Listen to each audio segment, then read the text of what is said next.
New York never sleeps. The streetlights in Manhattan are always on, and there's never a moment of true darkness. But for Ellie Monroe, nighttime in her tiny East Village apartment was more terrifying than anything she'd ever imagined. The apartment was old, built before World War II. The walls were thin. Water pipes creaked at midnight, and strange noises often came from the empty unit next door. Ellie had moved in 2 months ago, leaving her old life behind in Oregon after a bitter divorce. She hoped the city would give her a fresh start, but from the first day, something felt wrong. That night, rain poured heavily. Ellie had just returned from work, soaked and exhausted. She changed her clothes and sat on the couch with a cup of chamomile tea. Outside, lightning flashed across the city skyline. Just as the clock struck 2 a.m., the sound came. Knock, knock, knock. From the back wall of the living room, specifically from inside the wall. It wasn't a neighbor, not the pipes. It was knocking. She held her breath. The sound stopped. Ellie shook her head, trying to calm herself. Maybe it was just her imagination.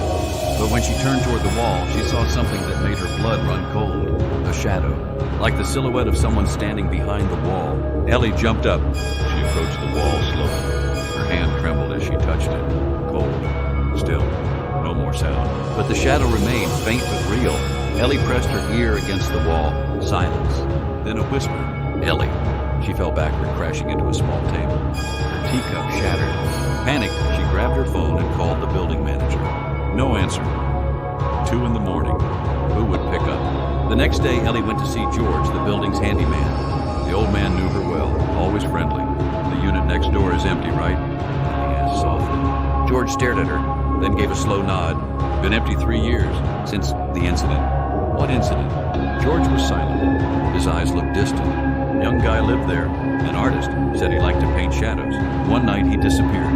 No signs of forced entry. No body. But the walls of his apartment, they were covered with paintings of human shadows. Like they were knocking from inside.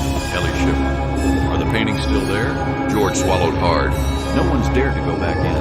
Not even the cops. They said walls were breathing.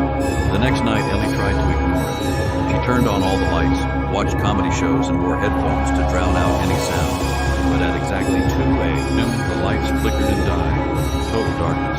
Her headphones went silent, and the sound returned. Knock, knock, knock. Louder this time. More urgent. Ellie fumbled for her flashlight. When the beam lit up, she aimed it at the wall. No shadow. But the wall. It was moving like a heartbeat, slow but unmistakable. She backed away, eyes wide. Suddenly, from the gap between the wall and the floor, a drop of black liquid oozed out.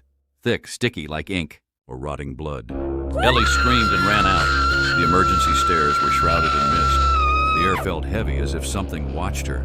She didn't stop until she reached the lobby. George was waiting. They know you can hear them, he said quietly. Who are they? George looked at her for a long moment, then answered. The ones trapped between the walls.